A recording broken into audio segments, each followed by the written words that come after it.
escritor e se diz, antes de tudo, um professor.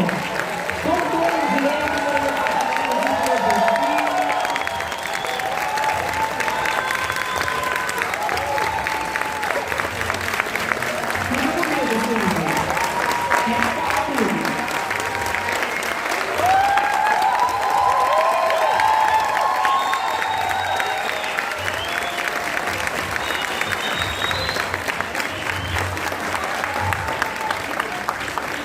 Gente, emoção, né? Ele é doutor em Direito pelo Departamento de Filosofia e Teoria Geral do Direito da USP, com pesquisas de pós-doutorado em Direito e Economia.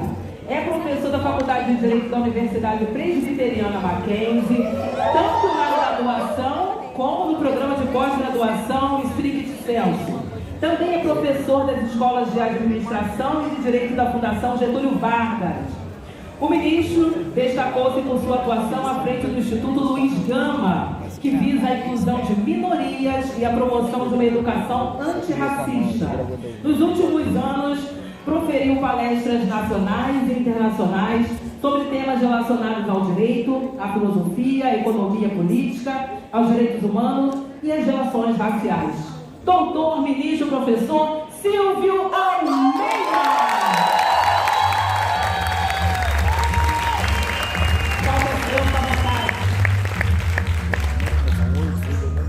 Bem-vindos. Obrigado pela recepção tão calorosa, tão carinhosa. E hoje eu quero fazer um bate-papo, na verdade, né? Falaram que eu vou mediar, na verdade, estou cansado de mediar coisas lá no Ministério, então hoje eu quero um pouco de sossego. E nesse sentido eu quero chamar aqui ao palco duas pessoas com quem eu quero bater um papo. Quero chamar a Aline Torres, nossa secretária. Por favor, pode entrar, gente. Não se desviem, não. Vamos lá, vamos conversar.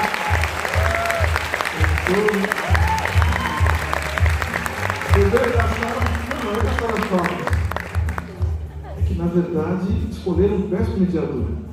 Eu vim aqui só para ouvir vocês. Vamos sentar? E aí, meu povo? Vocês gastaram tudo a palma do Silvio e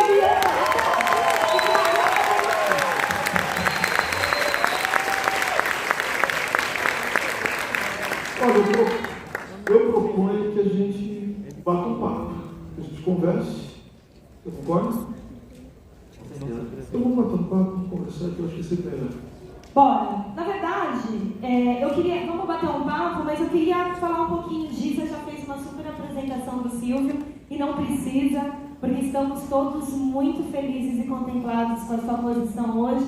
E já não é de hoje que a gente está te acompanhando e seguindo e torcendo muito por você. Por isso, esse amor que eu posso por você.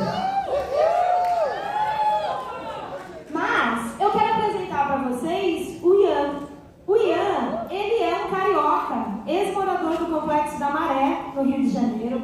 Ele é advogado, ele é membro do Conselho do Pacto Global da ONU, TEDx Speaker, Fellowship. Ele tem no currículo passagens pelas empresas Ambev, Heineken, Nubank. E agora, ele se fundou em 2020 o Instituto IDO, você vai contar um pouquinho depois pra gente, que é uma startup social com foco em educação e empregabilidade para pessoas negras.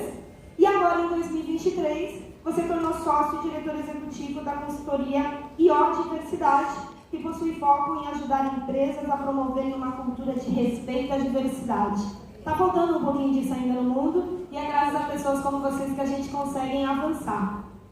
Todo mundo conhece também, eu sou a Aline Torres, todo mundo se conhece. A Aline Torres é a nossa secretária de Cultura da cidade de São Paulo, e temos aqui uma trajetória de militância por igualdade. Mas eu queria começar, Silvio e Ian, meus parceiros. Eu estava lendo uma entrevista do Silvio e ele fez uma frase muito bacana que vai muito nesse tom do nosso bate-papo aqui, que é Pretos em Movimento. 2023, diversidade virou pauta econômica, né? Quase uma estrelinha para as empresas que têm o assunto, a pauta diversidade de maneira interna, mas muitas vezes ainda de maneira muito superficial, né? É muito mais mercadológico do que nas ações de fato. Por isso que a gente continua vendo publicidades comerciais e ações feitas por pessoas que não entendem a realidade de pessoas negras, enfim, a diversidade do Brasil como um todo, porque falta na sua equipe diversidade. E aí a gente monta, as empresas montam um time de diversidade, um time, né? Escolhe a pauta da diversidade para se pautar, mas não trabalha isso de verdade. E aí gosto muito de uma frase do Silvio, que diz assim: talvez diante de tudo que vem acontecendo, o Brasil, como tal nós conhecemos, não exista mais. Para mim, não se trata mais de reconstruir o Brasil, mas de construir um Brasil que nunca existiu. Vamos falar um pouquinho disso? Vamos. O Brasil, ele vem atravessando problemas terríveis, né? E que se agravaram muito nos últimos anos, nesse período. Mas é importante dizer que tudo que nós vimos nos últimos anos de mais escabroso, mais absurdo, né, que é também a manifestação do ódio, a exacerbação dos conflitos, tudo isso não surgiu de uma hora para outra. Ou seja, coisas como essa só nascem num terreno que é capaz de fertilizar essas ideias de ódio, essas ideias conflituosas, essa possibilidade do consenso. Eu costumo dizer também, escrevo sobre isso, que o Brasil é um país que é atravessado por pelo menos 3 grandes tendências que revelam como o Brasil ele foi construído na sua formação, desde a sua formação inicial. O Brasil é um país que nasce colônia e que ao se tornar independente não consegue romper os seus laços de dependência, tanto que se gerou toda uma literatura que vai falar sobre a dependência econômica do Brasil como um traço fundamental da sua formação social, os teóricos da dependência, os teóricos do subdesenvolvimento, tentando colocar o Brasil na posição de outros países também que foram colocados numa segunda gaveta dentro dos processos de desenvolvimento da sociedade capitalista, sociedade contemporânea. Então, o Brasil é marcado por essa dependência econômica, e para ficar mais fácil para entender o que significa isso, é pensar como o Brasil é um país desigual. O Brasil é profundamente desigual, marcado por profundas desigualdades, onde você tem pobreza. Esse encontro aqui, eu falava agora há pouco, é um encontro muito interessante, né? Porque essa ideia de unir favela e asfalto, mas não no sentido de estabelecer boas relações de favela e asfalto, mas justamente para borrar essa distinção e para subverter essa lógica territorial que faz com que exista favela de um lado e asfalto do outro, que faz com que exista de um lado pobreza e do outro lado opulência.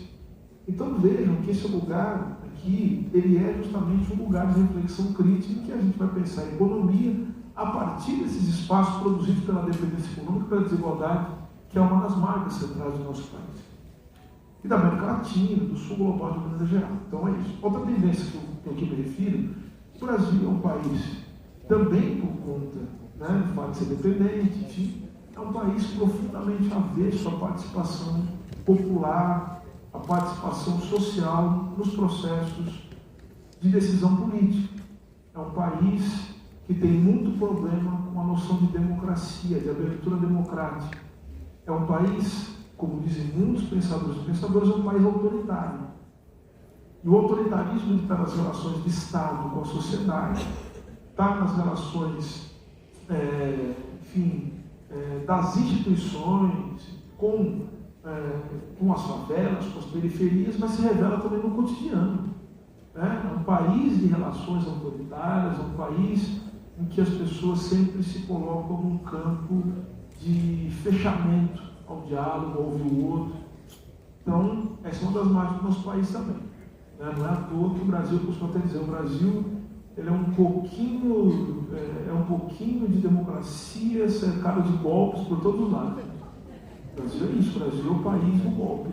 Assim, que marca a nossa história são sucessivos golpes de Estado, e portanto, sempre quando tem uma crise econômica, uma crise social, enfim, em caráter global, pode ser que essas tendências que se apresentam, que eu falei agora, do crescer comum, a desigualdade, ficar na pobreza, ficar na miséria, enfim, e o autoritário vão se apresentar também de maneira muito forte.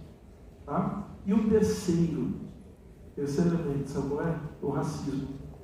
Então, esses 3 elementos, eles são constitutivos da nossa formação social. E por isso que eu disse que não se trata apenas de reconstruir aquilo que foi destruído, especialmente do 4 anos. Não se trata só disso. Porque se destruiu tão fácil, é porque não era sólido.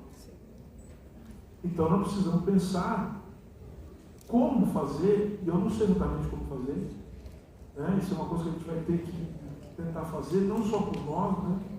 Mas fazer também pelos nossos filhos, pelos nossos netos, para aqueles que virão. Porque a nossa luta é uma luta que olha para o passado, que presta muita atenção no presente, mas ela tem que estar conectada ao futuro. Então tudo que a gente faz de bom hoje é olhando também para a gente ressignificar o nosso passado. Temos que olhar para a nossa história e falar, nós cometemos esses erros, aqueles que nos antecederam, nós temos problemas, nós temos que ressignificar, dar valor para coisas que nós não valorizávamos e colocá-las como algo que vai, de certa maneira, animar a nossa luta cotidiana para que nós possamos construir um caminho em direção ao futuro. Então não basta tão somente, como tem se tem dito, eu também tenho dito isso sobre esse Estado, vamos reconstruir as políticas, porque não dá para reconstruir, gente, só. Reconstruir é muito pouco. Construir, na verdade, é só para a gente poder ter poder ter aquele espacinho para a gente poder se acomodar, para guardar as coisas, para tomar um banho, para tal, mas assim, a casa está muito torta, sempre foi. Sempre foi muito torta. Então nós precisamos construir uma nova casa para que ela não caia na cabeça dos nossos, daqueles que virão, como a casa cai eventualmente em cima da cabeça de muitos de nós ainda hoje. Ainda que nós temos que valorizar profundamente todo o esforço que foi feito pelos nossos ancestrais, que certamente não fosse o esforço que eles fizeram, a situação estaria muito pior. Mas agora está na hora da gente dar nossa grande contribuição para que nós possamos ser ancestrais também. E para aqueles que no futuro virão, tenham orgulho de nós, que nós temos dos nossos ancestrais. Pensando no futuro.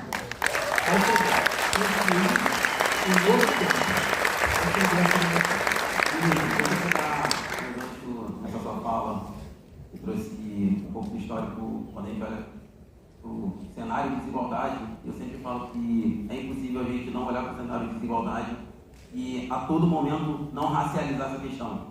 E aqui eu vou trazer um exemplo que é meu, que toda vez que eu encontro você, ministro, eu fico pensando que talvez eu tivesse conhecido há 10 anos atrás, 5 anos atrás, conhecido a sua história, provavelmente eu não teria desistido de direito. Eu passei para direito. Que bom. Você me conheceu. Foi uma coisa muito melhor. Não, mas o motivo da desistência não foi simplesmente pelo direito. Eu acho que foi por todo o contexto que tem por trás do direito. Eu fiz direito na UERJ, que é uma das melhores faculdades de direito que tem no Brasil. E perto de me formar, na época, eu estava participando de um processo seletivo. Eu cheguei na final desse processo seletivo, e na final do processo seletivo estava eu e uma menina, e normalmente, para quem estuda direito, para quem é advogado, normalmente tem aquela banca que você acaba sendo sabatinado, perguntado, e no momento em que as perguntas estavam sendo feitas, a menina chorou copiosamente, ela não conseguiu chegar. Afinal, eu respondi, eu saí dali com a certeza que de fato aquela vaga era minha, e não, a vaga não foi minha. Passou-se um tempo e eu descobri que eu não tinha passado, ela tinha passado, porque o estereótipo da vaga não era meu. Eu tinha mais cara de, sei lá, de ator, de modelo, de qualquer coisa, menos de advogado. E isso aconteceu muito próximo de eu me formar. E acho que foi um gatilho ali para eu entender que talvez aquele lugar ali não fosse para mim. E não fosse para mim mesmo estando dentro de uma faculdade, que é a UERJ, que foi a primeira faculdade a implementar cotas no Brasil, mesmo sendo uma faculdade que 20% das vagas são destinadas para pessoas negras, e mesmo assim eu não encontrava pessoas iguais a mim. Então talvez se lá atrás eu tivesse conhecido pessoas iguais a mim, talvez o meu caminho dentro do direito teria sido outro. Não estou falando do meu caminho, e aí conectando, né, com o ponto de pessoas pretas em movimento, não estou falando que o meu caminho não foi bom. Até porque, para analisar, né, olhar para um menino que nasceu na pobreza, na vulnerabilidade, enfim, morou na Maré durante muito tempo. E ano passado eu estava fazendo um fellowship naquela em Chicago. Isso é muita coisa. Então eu sei que eu avancei e avancei muita coisa. Mas é importante a gente perceber, e por isso que é importante ter essas três pessoas aqui, pessoas pretas, distintas, sentadas e trocando ideia com vocês, porque talvez o esforço que a gente faça diariamente para conseguir chegar, para conseguir avançar, não é o mesmo esforço que provavelmente outras pessoas têm. E a gente também é uma sumidade, né? Inclusive, só fazendo um paralelo, quando me colocaram nessa mesa, eu pensei, pô, eu preciso falar antes do ministro, ou da Aline, porque depois vai ser isso pra cá assim. Então, aqui estou me suando, estou cheio de nervoso aqui, mas estou muito feliz de estar aqui nessa mesa com vocês.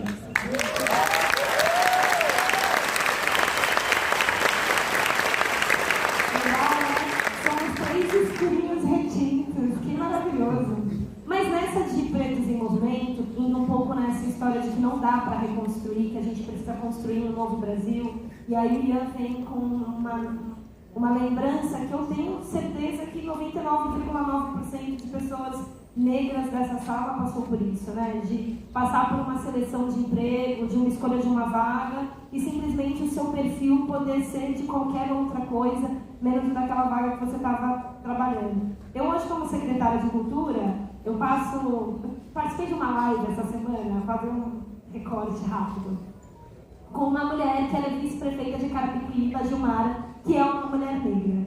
E aí, na live, ela me perguntou, e é por conta do mês das mulheres, aquela coisa e tal, ela me perguntou qual que é a maior dificuldade que você tem, né? O Silvio agora, ministro, enfim, também antes ele já permeava muito pela essa área, entende um pouco que o executivo, a política administrativa, de fato, né, institucional, ela tem complexidades, me perdoe, professores, advogado, mas que o direito é extremamente complexo. A burocracia da administração pública nos emperra para conseguir agilizar diversas coisas. Então, além da burocracia, porque você tem vontade de fazer várias coisas, de avançar com políticas públicas, você tem o tempo daquilo que às vezes não é, às vezes em grande parte do tempo, não é o tempo que a gente gostaria de fazer. Então, ou seja, além de todas essas adversidades que o executivo impõe, eu perguntei o que é a pior dificuldade, o que é mais difícil para você sendo secretária de Cultura? Eu falei, poxa, acredite, é o racismo. Assim, estruturalmente na sociedade, na cidade de São Paulo, os últimos secretários foram sempre homens brancos e que eram os grandes pensadores da cultura. Foram homens maravilhosos que construíram políticas públicas importantíssimas para a cidade e para a cultura. A cidade de São Paulo tem 12 milhões de habitantes. A cidade de São Paulo tem 12 milhões de habitantes. A Secretaria da Cultura ela tem a missão de pensar políticas públicas para 12 milhões de seres humanos que pensam e querem coisas extremamente diferentes. É extremamente complexa a função e eles fizeram coisas muito legais. E aí que a sociedade como um todo, ela não me legitima nesse lugar. Ela não me enxerga, ela não valida que essa mulher negra, jovem e de periferia, ela tem capacidade para ser secretária de Cultura, para executar um orçamento de 600 milhões de reais na CPF, e saber definir políticas públicas reais. Mas e como que isso se dá no dia a dia? Isso se dá no dia a dia quando eu chego em algum lugar e as pessoas vão falar com um assessor homem branco meu, cumprimentando ele como secretário, e não eu como secretária. É isso que toda hora eu estou em a capa de algum jornal, de alguma revista, falando bem ou mal. Mesmo as pessoas sabendo, o inconsciente deles trabalha de uma maneira de que não pode ser ela, não, imagina, vamos no outro. Por quê? Porque essa imagem, ela não está legalizada para eles, né? Não, e pegando um gancho do que você está falando, olha que loucura, né? Vocês estão no poder público e eu estou na esfera privada, e eu acho que o buraco é tão embaixo, o problema é tão, e obviamente todo mundo sabe disso, que talvez em proporções diferentes vocês enfrentem, que aí obviamente não tem como a gente tirar pano de fundo o racismo, os mesmos problemas, só que em outra esfera do que, por exemplo, eu estando sentando numa cadeira, numa grande empresa, ou dirigindo um negócio, né? Porque no final do dia, eu acho que, falando isso em algum momento, acho que a nossa cor sempre chega antes, muitas vezes, do que a gente pode e do que a gente consegue fazer. E aí, novamente, por isso que é importante a gente que é o plano de fundo da nossa conversa, continuar se movimentando. Porque sei que tem muita gente branca aqui na plateia, mas no final do dia, o nosso movimento que a gente faz pela gente mesmo é que determina o quanto a gente vai andar e qual é a velocidade que a gente vai andar. A Aline falou, né? Eu fundei um instituto chamado Instituto Black Office, tem foco em educação e empregabilidade para pessoas negras. E uma das coisas que eu falo muito no IPO é que a gente precisa parar de correr atrás e passar a correr na frente. Porque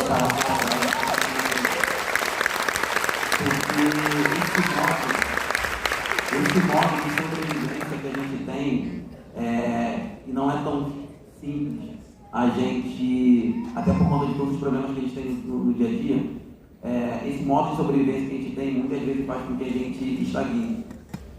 E o sistema faz que a gente estagne todos os dias. Então, assim, não é tão simples estar sentado numa cadeira, por exemplo, do ministro, da Aline, na minha, e muitos de nós estamos aqui, mas eu acho que a principal coisa é através da gente que a gente vai conseguir dar os próximos passos.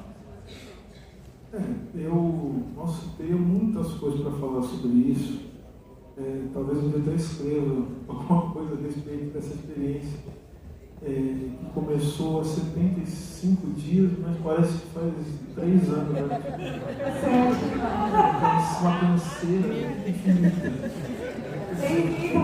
Nossa, chega o fim do mundo, mas não chega o 2026. Né? Mas enfim, a grande questão é assim, falando de coisas que são não do dia a dia, mas que acontecem, que você passa a enxergar, ou pelo menos a sentir, ou a prestar atenção quando você se torna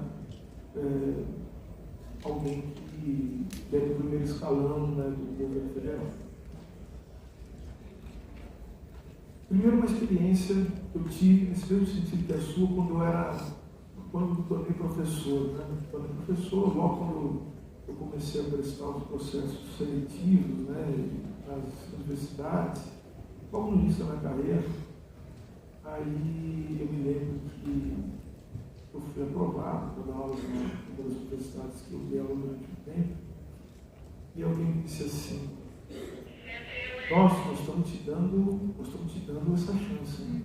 Você não vai perder essa chance, viu? A gente está muito feliz de você estar aqui, mas aproveita essa chance. Né? Aí eu perguntei para um amigo meu que também precisa aprovar, eu falei: você não viu a mesma coisa que eu? Ele falou: não. Então, assim, aquela coisa, você não pode errar, o erro para você é fatal, você tem que ficar atento. Então eu comecei a entender. Quando você se torna registrado, aí as coisas elas vêm em outro patamar. Então aquela velha história, o que é a raça? A raça é esse lugar sempre de degradação da existência. Por isso que eu falo, não basta acabar com a raça, tem que acabar com a raça como elemento classificador dos seres humanos. Então veja, a raça é esse lugar de degradação. Se existe, depois eu falo assim, vamos fazer uma raça só, não existe. A raça é sempre uma coisa em oposição. Se tem raça, porque tem alguém também que está sendo racializado que vai ser colocado numa posição oposta de inferioridade. Né? Então veja, sempre funciona nesse lugar. Então, o resultado disso é coisas que eu não ouvi, porque obviamente isso não tem coragem de falar mais para mim, mas elas falam em alguns lugares e as pessoas me contaram. Falando assim, o Silvio Almeida, ele é ministro dos Direitos Humanos e tal, e ele entrou por cota. O Lula, eu não vejo ninguém entrando por cota, tá? Eu acho muito legal. Se for por isso, ótimo. Só afirmativa. Entendeu? Maravilha. Só que é uma coisa engraçada, porque a minha formação é uma formação que equivale a outros ministros do Estado. E a minha formação. Outra, direitos humanos. Eu sou advogado há 20 anos. Trabalhei em alguns maiores escritórios de advocacia do Brasil, sócio. Fui presidente do Instituto do Islã durante muitos anos, atuando no campo dos direitos humanos. E aí, veja, a pessoa não consegue te diminuir, né? ela olha e fala assim, não dá para diminuir a pessoa. Então o que ela passa a fazer? Ela passa a diminuir o seu cargo. Que é uma coisa muito louca. Aí você deve ter ouvido isso. Também, né, Secretaria da Cultura, né? Também Ministério dos Direitos Humanos, Cidadania, não para cá, só podia, né? E é engraçado que muitos dos nossos às vezes caem nessa história, né? Eu acho que é engraçado, é curioso. Ou seja, nunca houve, assim, em direitos humanos da cidadania. Claro, houve uma lei do homem bacana, tá? Agora vejam que curioso. Quando eles não conseguem diminuir você, eles diminuem o seu lugar. Esse escritório não deve ser tão bom, não, né? Deve ser mais ou menos, porque você está aí, né? Percebe? Então, o que acontece? E é curioso que o Ministério dos Direitos Humanos da Cidadania, ele ocupa um papel-chave na articulação de políticas públicas do Brasil inteiro. Por exemplo, política nacional para criança e adolescente. Se achava que não é importante isso, aí a pessoa, o tratamento tem que ser jurídico ou psiquiátrico, é outra história. Criança e adolescente, né? Isso é uma história. Pessoas com deficiência, pessoas idosas, proteção e promoção de direitos humanos, todos os planos, programas de proteção a testemunho, a gente pode dizer que ainda não funciona do jeito que a gente gostaria, mas é atribuição do Ministério dos Direitos Humanos da Cidadania. Os programas de proteção aos defensores de direitos humanos, ambientalistas, comunicadores. O Ministério dos Direitos Humanos, e agora o governo do presidente Lula colocou mais uma questão, que é tratar da situação das pessoas em situação de rua. Percebe, então? E tem uma atribuição também que está no plano internacional. Toda a política internacional no campo dos direitos humanos, ela é conduzida pelo Ministério dos Direitos Humanos da Cidadania. Percebe, então? Como não dá para diminuir? Percebe como o racismo, portanto, ele vai mudando o significado das coisas?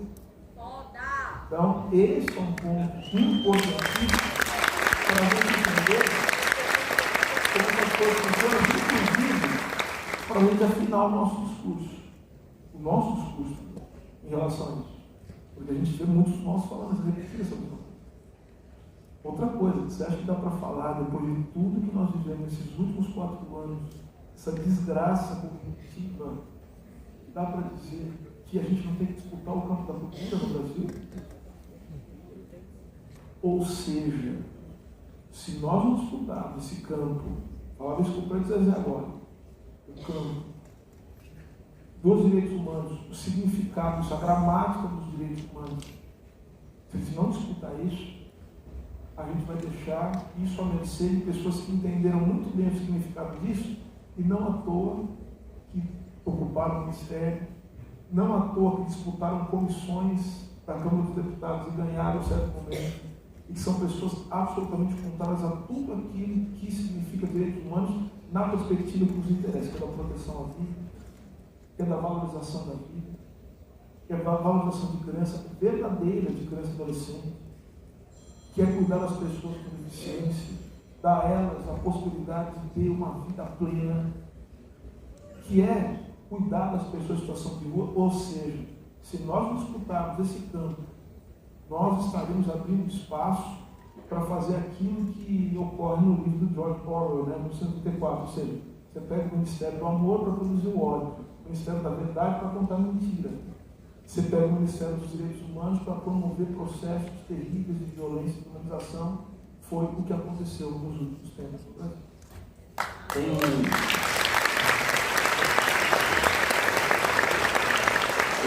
Nos próximos 4 anos, o ministro vai fazer um trabalho excelente. E não tem dúvidas.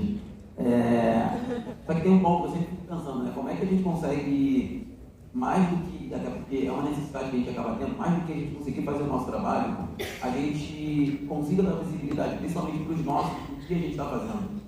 Porque eu acho que isso também é muito importante, porque se parar para analisar, tem muita gente preta, que muitas vezes acaba apontando o dedo para o ministro, para mim, para ali, não porque está apontando, mas às vezes pelo desconhecimento, ou porque está caindo no discurso, na repetição de que, putz, é um Ministério dos Direitos Humanos, é só uma Secretaria de Cultura, é só um advogado, entendeu? Então, como é que a gente consegue, eu acho muito importante a gente fazer esse elemento, essa comunicação, não só para o que a gente está fazendo, mas principalmente para os nossos, para que eles tenham argumento, repertório, para quando estiver diante de um cenário que estão colocando o nosso trabalho em jogo, a gente consiga ter repertório para falar.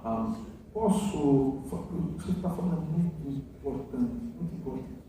Primeiro, assim, até para explicar um pouco do trabalho que eu pretendo fazer, que é um trabalho que talvez, é isso que você falou, talvez seja o trabalho mais burocrático, mas é um trabalho talvez mais importante e maior legado. Se eu conseguir fazer isso junto com a minha equipe, eu não estou sozinho, tá? Eu estou com algumas das cabeças mais legais assim, do Brasil toda homens e mulheres assim, que são da melhor qualidade, estão com muita vontade de ajudar o Brasil. E se a gente conseguir fazer isso, vai ser talvez um maior legado. Deixa eu explicar para vocês uma coisa que acontece no Brasil em relação à política de direitos humanos, que não é uma questão do governo, é uma questão que tem a ver com aquilo que a gente fala do Brasil a respeito dos problemas estruturais do Brasil, e fazem com que, obviamente, a gente nunca tivesse um olhar mais profundo, mais amplo sobre os direitos humanos. O que fica muito óbvio para todo mundo, basta assistir a vida cotidiana, quem mora nas favelas, periferias, quem assiste televisão mora na favela periferia, mas só ligar a televisão 5 horas da tarde, 6 horas da tarde você vai ver. Porque é um Brasil de respeito profundo aos direitos humanos, violência, miséria. Então, não se muito longe para saber que a política nacional de direitos humanos no Brasil, ela acontece de maneira muito difícil. Ainda que trazendo resultados. Se não houvesse uma política mínima, muito mais mortes teriam ocorrido, muito mais coisas teriam, muito mais destruição a gente veria. Mas a questão toda olha o que costuma acontecer. Toda vez que você muda a condução da política nacional de direitos humanos, no caso, você muda, não precisa nem mudar o governo, basta mudar o ministro, acaba todo. A política nacional de direitos humanos, ela tem ela evanece. Assim. E por que isso? Porque a gente precisa começar a pensar as coisas, não apenas no sentido ético, a gente precisa no sentido técnico, burocrático político. Eu sou gestor público. Essa é a ideia. Quem é gestor público, portanto, precisa cuidar de questões relativas à gestão, precisa cuidar de processos burocráticos, eficientes. A gente precisa ter resultado, formas de medição do resultado, precisa ter planejamento. Então, esse é um trabalho importante. Não é só ficar fazendo onda, ficar fazendo política. Essa é a parte que, quando está tudo bem, é a parte que a gente mais pode fazer. Quer visitar as pessoas, quer viajar, quer conversar. Mas a gente passa a maior parte do tempo, principalmente num processo desse, que a gente pega uma terra arrasada, passa a maior parte do tempo tentando estabelecer mecanismos de gestão, colocar a casa em pé, do ponto de vista orçamentário, do ponto de vista das estruturas do Ministério. Então, veja, vocês não vão acreditar qual um dos projetos mais ambiciosos que eu tenho. Parece que eu falo, puxa, acabar com a violência no país. Pode ser, mas talvez não aconteça nessa gestão. Mas a questão toda o projeto mais ambicioso que eu tenho é o seguinte: eu penso em estabelecer, mas penso juntamente com outras áreas do governo, quero levar essa ideia, essa ideia ainda não está posta em prática, mas eu gostaria que o Ministério dos Direitos Humanos da Cidadania tivesse servidor de carreira de defesa dos direitos humanos da cidadania. Ou seja, o sujeito vai lá e presta um concurso para quê? Para ser técnico ou analista em direitos humanos e promoção da cidadania. O cara presta um concurso para isso. Foi exatamente isso que salvou, sabe o quê? Foi isso que salvou a saúde no Brasil. Porque tinha servidor de carreira. Foi isso que salvou a política ambiental no país, porque tinha servidor de carreira. Foi isso que salvou, minimamente, em todas as tragédias, a política de proteção aos povos indígenas no país. Minimamente. porque você tinha pessoas que tinham um compromisso fundamental com a manutenção de políticas públicas voltadas àquele propósito. Então a gente precisa ter, porque senão o que acontece? Se você não precisa de crédito, você pega a memória. A memória quer dizer, você não sabe o que aconteceu, você não sabe, você não tem, né, o acúmulo de dados, de informações que vão ser fundamentais para o aperfeiçoamento da política nacional de direitos humanos, e agora não sou Ministério dos Direitos Humanos, né? Ministério dos Direitos Humanos e da cidadania, o que significa ter uma dimensão concreta de realização.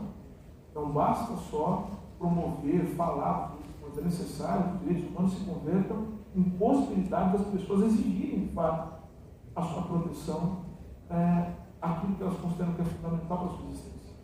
Então, os projetos mais ambiciosos que nós temos é ter uma burocracia voltada para a proteção dos direitos humanos. Sabe que é um desafio, gente? Produzir uma burocracia estatal, uma racionalidade política voltada aos direitos humanos, que não seja também apartada dos interesses do povo. Porque isso acontece também. Você cria uma burocraciazinha. A gente tem vários exemplos, não preciso nem falar, né? Você já sabe, os meus amigos advogados estão ali, maravilhosos, já sabem o que eu estou falando. Você cria certas burocracias que não se conectam nem um pouco com o povo, que não estão nem aí com democracia. Só estão ali para satisfazer o seu próprio interesse. Como é que a gente faz para criar uma burocracia estatal? Tem que ter servidor público, tem que valorizar servidor público, tem que ter concurso público, tem que existir. Mas nós precisamos aperfeiçoar os mecanismos de participação social, política e controle social. Tem que ter a conta pública, tem que ter isso. Para que o serviço público se conecte também com processos que são democráticos. Então, se a gente conseguir pensar alguma coisa, tem várias iniciativas que a gente está pensando em torno disso. Tá? Tem discussões, por exemplo, a gente vai abrir grupo de trabalho para discutir, por exemplo, nós falamos lá, direitos humanos em empresa. Vamos discutir também outras coisas, queremos abrir a possibilidade de discutir, né, como é que faz para o Brasil. Olha um problema que eu acho que vocês não sabiam que o Brasil tinha. Você deve imaginar que o Brasil tem um monte de condenação na Corte Interamericana de Direitos Humanos por quem viola direitos humanos, sabe disso? O Brasil tem um monte de condenação. O Brasil não cumpre nenhuma da Corte Interamericana de Direitos Humanos. E quando vai lá se defender, assim, é um negócio terrível, é vitimiza. Então o que a gente quer fazer também? Também vai ser uma coisa que a gente vai lutar. Tem luta. Assim, a gente leva as ideias, tá? O presidente vai lá e ele determina, ele manda, ele organiza o time. Né? O político faz isso.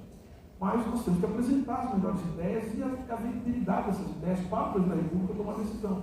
Então, uma das coisas fundamentais que a gente quer pensar é como a gente cria, partindo do grupo de trabalho, conversando com os ministros, né? Da Advocacia Geral da União, ministro das Relações Exteriores, como é que a gente cria um meio de fazer defesas, porque tem que se defender, obviamente, né? Dentro das coisas internacionais, mas sejam defesas que valorizem os direitos humanos. Como é que a gente cria uma lógica em que nós possamos cumprir as decisões da Corte? Você vai falar, puxa vida, mas então quer dizer que a gente vai abrir mão, se defender, a gente vai sempre aceitar, não quer dizer isso, não. Quem é advogado experiente sabe disso, sabe o que eu estou dizendo?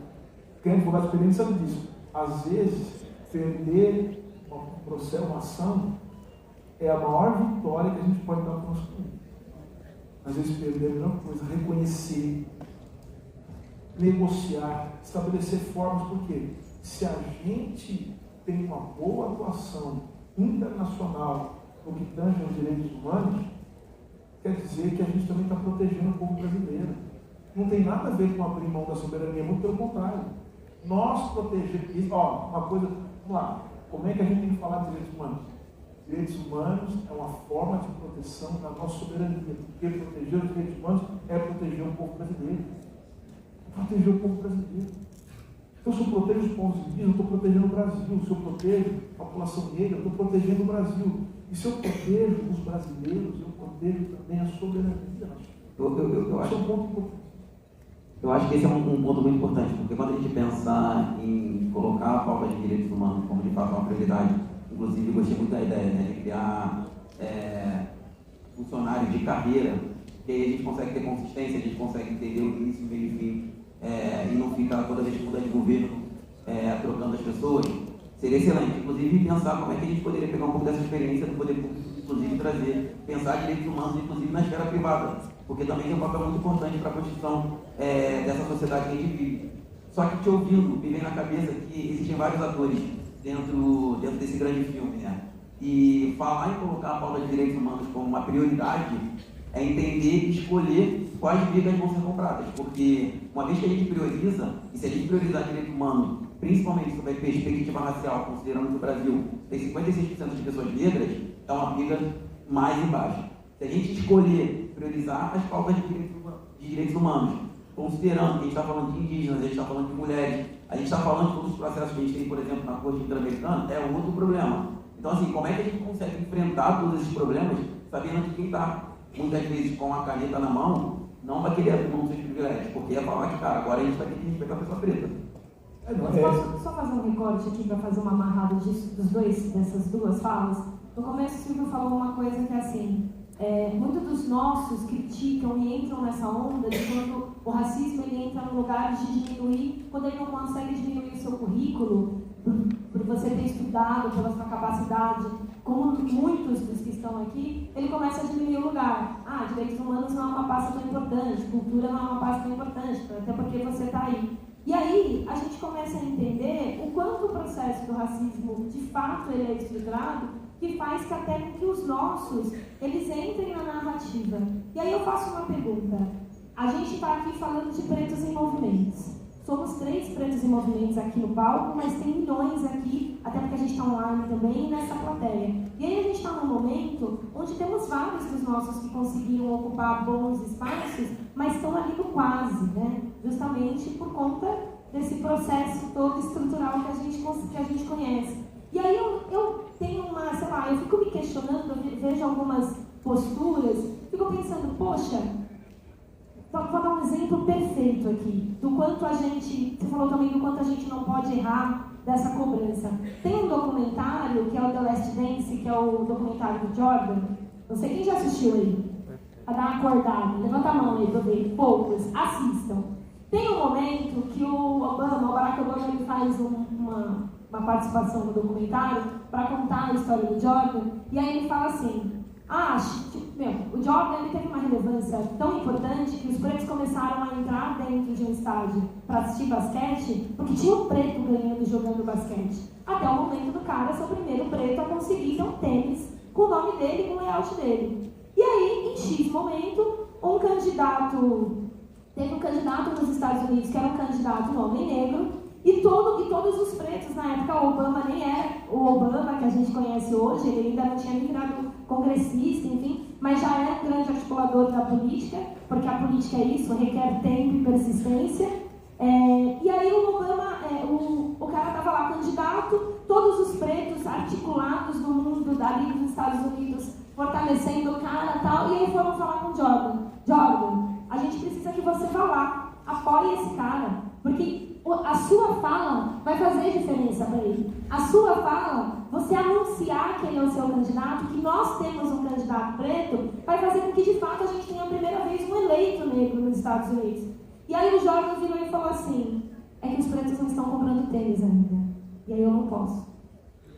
E nisso, o Jordan não se pronunciou, não apoiou o cara, e ele não ganhou. E de fato fez uma diferença. Porque é isso, no momento, não só no momento eleitoral, mas no momento onde a gente tem uma pessoa negra que ocupe um espaço como esse, as críticas internas são muito grandes, até pela diminuição do currículo, a diminuição do lugar, a diminuição do status. E a gente teve uma cultura da gente não conseguir fortalecer o outro, porque como não tinha preto nenhum em lugar nenhum, se tivesse um, aí chegasse mais um, eu preciso derrubar o outro, que só tem lugar para mim. E é isso, e a gente acaba não nos fortalecendo. Essa cultura com essa geração, ela tem diminuído, mas ela ainda existe. E essa coisa do fortalecimento, e aí tem um lugar assim ainda que o Obama ele comentou falando, eu nunca vou falar mal de um outro homem negro em público, porque eu já tenho muita gente branca fazendo isso. E a gente não absorve isso pra gente. A gente nos critica, a gente é o primeiro a nos atacar. Você não pode errar. Às vezes a gente estava num bar uma vez, conversando, bebendo, E aí uma pessoa sentou para parabenizar ele pelo trabalho dele, para ele ser o preto Zezé e fazer um trabalho super relevante. Uma pessoa negra, por sinal, um rapaz jovem. E aí ele falou assim, pô, cara, você não pode errar não, viu? Porque a gente tá aqui e tal, na sua. Aí o Zé virou pra ele, que não posso errar não, irmão, eu posso errar sim. Você pode errar, eu posso errar, a gente vai errar, a gente pode errar. Essa cobrança só faz a gente não consegue se fortalecer nesse lugar. Eu sou secretária de Cultura, onde tem outros 23 secretários brancos. A mais criticada da sociedade civil sou eu, pelos brancos. Ninguém vai lá brigar com outro secretário branco. Por que isso? Então eu acho que essa filosofia, esse lugar do Obama, dessa fala dele, de mesmo o Jordan não ter fortalecido, ele não foi criticar o Jordan. Por que isso? Por mais errado que estivesse, a gente precisa chegar, vou chegar no Silvio, vou ligar pro Silvio, até porque a gente tem essa liberdade, Silvio, tá errado isso aí, viu? Eu não vou postar no Twitter, no Instagram, xingando outro cara preto, porque tem várias outras pessoas brancas fazendo isso. E a gente esqueceu um pouquinho dessas coisas do nosso fortalecimento. Então, quando a gente tem um preto em movimento, acho que vale uma missão também, uma lição de casa pra gente, né? Pra todo mundo aqui, o nosso tempo tá quase acabando, de pensar, poxa, se tem uma pessoa, um homem ou uma mulher que ainda é mais difícil ainda em estados de poder, quantas Raquel Maias a gente tem no Brasil, gente? Me fala um outro exemplo. O que essa mulher teve que passar, aturar e deixar de ser feliz? Quanto ela abriu mão da vida dela para ela conseguir chegar onde ela chegou? Não tem 3 Raquel Maias no Brasil. Quantas mulheres negras na política, de fato, em grande escala de poder, e poder é caneta na mão, não é like no Twitter. Quantas nós temos no Brasil? Me responde. E aí, antes de criticar essa pessoa, a gente precisa se colocar no lugar dela e entender o que é que ela está deixando de viver, o que ela está abrindo mão, e quanto é difícil alcançar esse lugar, né? E eu ouvindo, obviamente, vieram várias pessoas na minha cabeça, e uma das coisas que eu acho que nessa minha jornada no mundo corporativo eu percebi é que normalmente a gente vê pouquíssimas pessoas negras ocupando lugares de tomada de decisão de poder. Do outro lado, eu acho que existe uma cobrança, uma expectativa, uma esperança que quem consiga chegar, consiga fazer alguma coisa. Mas olha que louco, que essa matemática não fecha, né? Porque no final do dia, você passou, você ralou pra cacete pra conseguir chegar. E você sabe que está dentro de uma estrutura que se você tentar fazer um pouco a mais, tu cai. E aí tu pensa, putz, eu vou cair ou eu vou ajudar? É muito louco, porque você fica naquela, eu vou ou não vou, vou ou não vou. E muitas vezes, por mais que a gente fale muito e é muito importante que você fale, né? De aquilombamento, de cuidar dos nossos, de olhar para trás, mas a gente também está cuidando da gente. E aí, nesse ponto que eu sempre trago, cara, a gente precisa ter muita estratégia. A gente precisa ter muita estratégia. Porque não tem como deixar de fazer pelos nossos, porque eu acho que é algo intrínseco com a gente. Não tem como, você não consegue simplesmente botar a cabeça no travesseiro e dormir e falar, putz, é agora, você não consegue. Mas como é que a gente, de forma estratégica, consegue seguir com a nossa e conseguir seguir também fazendo pelos outros? Eu fui o primeiro treinador da Ambev, né? E eu lembro que quando eu passei treinador da Ambev, que é Global Management, e para os Estados Unidos, fiz essa caralhada de coisa, uma das coisas que uma diretora me falou lá, e nunca vou esquecer, é que ela falou, Ian, você é uma aposta, você não pode errar. E a foda, que eu vim de um contexto que, cara, eu não tive pai executivo, eu não tive mãe executiva.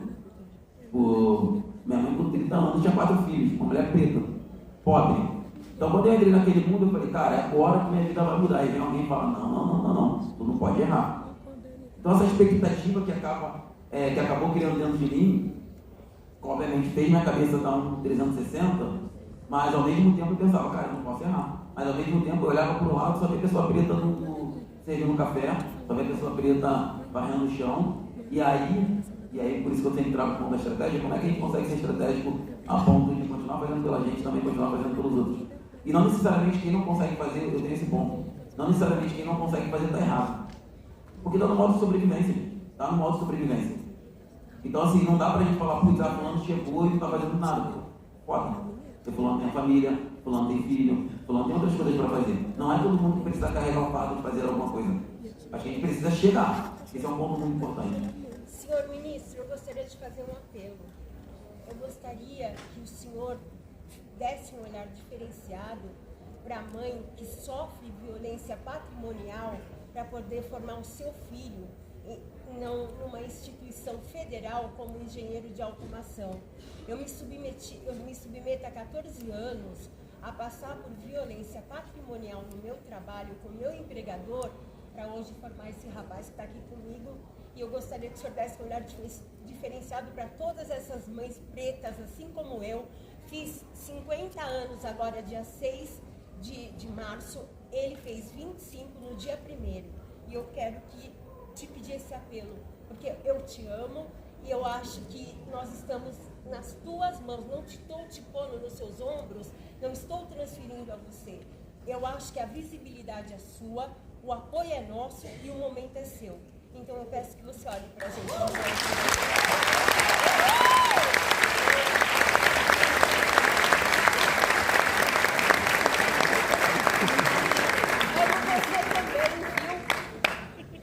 Agora tá contigo. Agora tá contigo. Vamos lá. Bem, a gente tem 9 minutos aqui para acabar. Eu espero lá aqui pra gente. Faz já, gostoso. Se eu acreditar que vocês estavam querendo dormir quando a gente estava falando, depois eu mesmo enfiar na cara de vocês também. E a Aline é graça, tá? Eu sou mesmo. Meu povo tá aqui veio me conhece. Mas enfim, pra gente finalizar um pouquinho, eu vou finalizar colocando uma pergunta pra gente, que eu acho que serve um pouquinho, que é um mix de tudo isso, né? A gente precisa de estratégia, não é pra todo mundo. Como que a gente faz para que esses pretos continuem em movimento, em um movimento assertivo? Como é que a gente faz para virar CEO? Como é que a gente faz para virar chefe de cozinha, dono de um restaurante bacana? Como é que a gente faz para toda vez que a gente for num restaurante, às vezes eu não vejo nem os garçons são negros, né, na maioria dos lugares.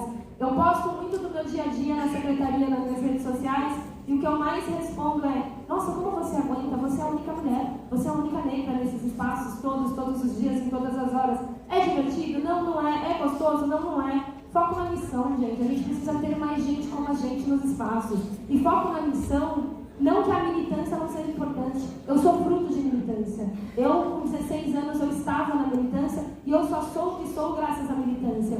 Mas a gente precisa separar o joio do trigo muitas vezes. A estratégia, eu tenho certeza que o Silvio, como eu, entende que a ideologia, ela serve de verdade na hora que você está com a caneta na mão. Que é agora que você vai conseguir formular política pública para o Brasil. Que é agora que eu posso fazer política pública de cultura para uma cidade. Que o Ian está ali formulando dentro de um instituto. Ideologia de verdade, não que não seja importante colocar ela para fora. Claro que é, a gente tem lado, a gente tem posicionamento, e isso faz da gente seres políticos e maravilhoso. Mas ela é a hora que a gente consegue chegar lá. Que a gente tem a caneta na mão, orçamento, dinheiro. A vida das pessoas muda com dinheiro público, orçamento. E a gente precisa ter mais pessoas como a gente ocupando esse espaço. E aí, para a gente ter estratégia, para a gente ter planejamento, entendendo que não é para todo mundo, entendendo que a gente se cobra, entendendo que a gente se julga, entendendo que nem todo mundo mesmo, que não é para todo mundo e tudo bem, porque a sociedade é diversa, até nessa dos lugares e dos papéis. Como é que a gente faz para chegar lá? O que de verdade a gente consegue fazer? Porque estudar só não é o suficiente. Eu lembro quando eu entrei na faculdade, que um amigo meu que conseguiu, um homem negro que conseguiu para a sede da Siemens na Alemanha, era o único homem negro dentro de uma equipe de gerentes assim, fodas. E aí eu falei para ele, um homem baiano, por sinal, Sérgio, paz para você. E aí ele falou assim para mim: faculdade, ela muda, ela é só, a gente continua sendo um ninguém com um diploma, mas esse diploma muda muita coisa. A minha mãe sempre falou que educação era a única coisa que ninguém podia tirar da gente, porque o que a gente absorve, o que a gente tem dentro da gente de verdade, que é a nossa sagacidade, que é olhar no espelho mesmo todo mundo, toda a estética, toda a comunicação, todo o mercado falando que esse nariz não é bonito, que o seu cabelo não é legal, que a textura do seu cabelo crespo não é legal, é a gente acreditar que é bonito, é legal e colocar ele para fora. É a gente, com toda a dificuldade, é a gente continuar mesmo sem dinheiro, indo assistir aula na faculdade e conseguindo pegar o seu melhor. é sim a gente tentar fazer o nosso melhor dentro dos nossos espaços. Mas e a estratégia? O que mais? O que a gente faz para chegar lá? Para continuar o movimento?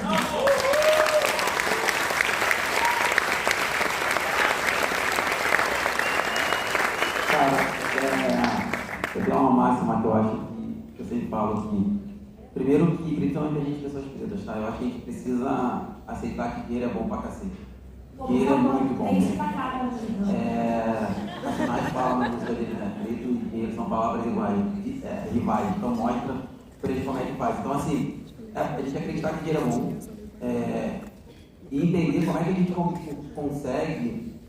E tem gente que de fato às vezes vai ficar pelo caminho, mas como é que a gente consegue furar e pular esses muros e essas barreiras e não ficar pelo caminho? Obviamente a gente vai contar com os nossos, porque tem gente no contexto que a gente está, tem cada vez mais gente chegando, mas como é que a gente entende e ocupa e segue estando nesses lugares que não são pra gente? Eu acho que assim, no final do dia é manter o foco, muito foco e chegar. Mas chegar assim, chegar lá na frente. Esse é o ponto.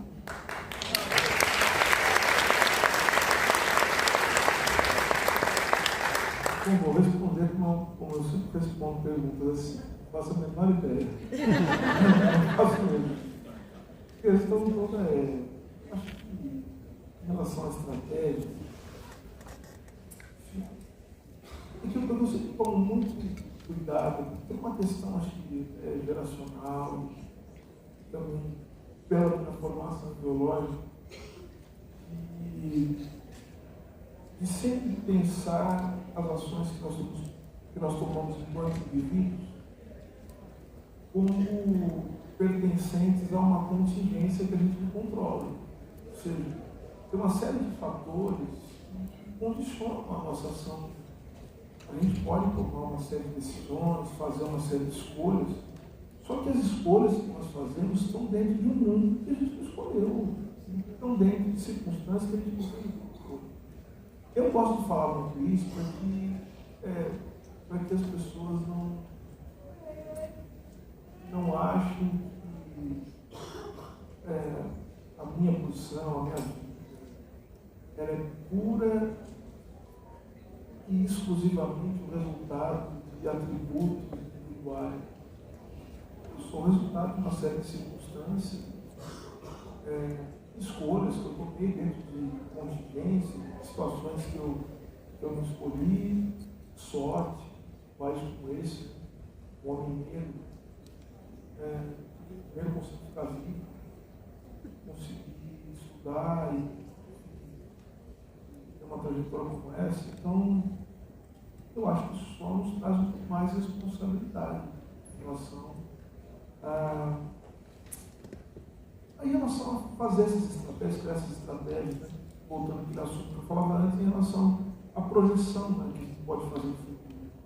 Então, assim, eu sempre gosto de pensar isso. Como é que a gente cria meios de lidar com esses fatores que são imprevisíveis, que a gente escolheu. Então, se a gente não tiver políticas sérias, né, sempre falei isso, antes de falar disso, políticas sérias de combate à pobreza, políticas sérias de moradia, de emprego e renda, se a gente tiver uma reconstrução do serviço público, lutar pelo fortalecimento da saúde pública, a universalização do serviço de educação, a gente sempre vai estar a mercê desse acaso, né, que vai produzindo 2 ou 3, né, e que depois fica mais fácil também de você tirar de cena. Né? É muito comum a gente ouvir essa narrativa. Hoje eu tinha muito disso. Eu estava conversando isso com uma pessoa, né, que há muito tempo que ele está no movimento negro, ela falava: os excepcionais eram os primeiros, né, que sumiram, desapareciam, porque estavam sozinhos, não aguentavam o trânsito. As mulheres negras ainda constituíram uma rede de apoio, de proteção. Os homens todos foram praticamente dizimados.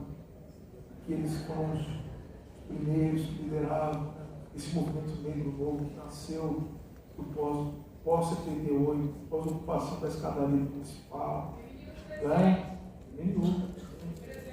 Então, veja, esse movimento negro que nasce, né, ele está muito consciente, né, dessas questões que são contingenciais, Mas a verdade é isso, né? Os excepcionais, essas pessoas que conseguiram sair, elas são também algo fácil.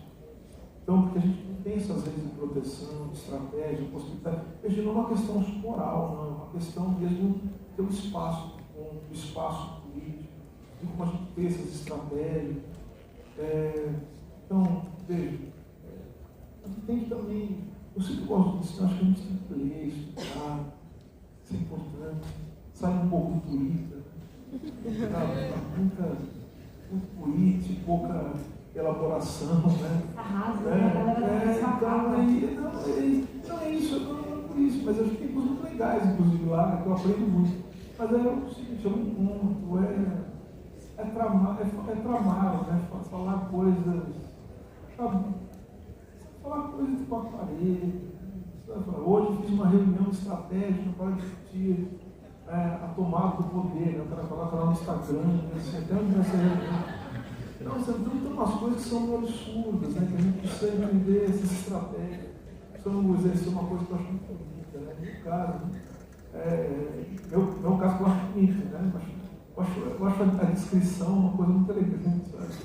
Então essas são um pouco das estratégias. Assim, não tem muita estratégia individual, nenhum planejamento individual que se dê num mundo de degradação. Por isso não lutar para o mundo ficar melhor, as condições do mundo melhorarem, para todo mundo.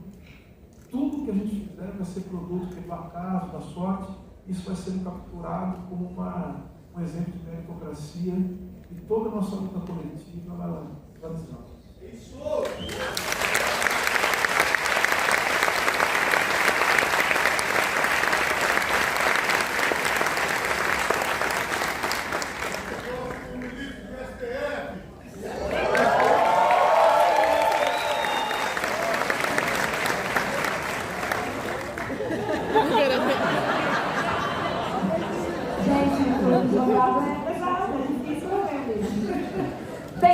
Silvio Presidente!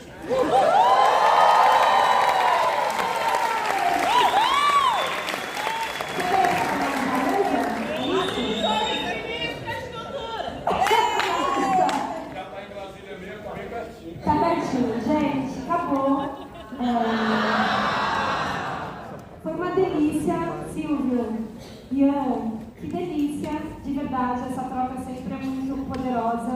Eu espero muito que as pessoas consigam absorver e tenha sido positivo para todo mundo que conseguiu participar um pouquinho disso.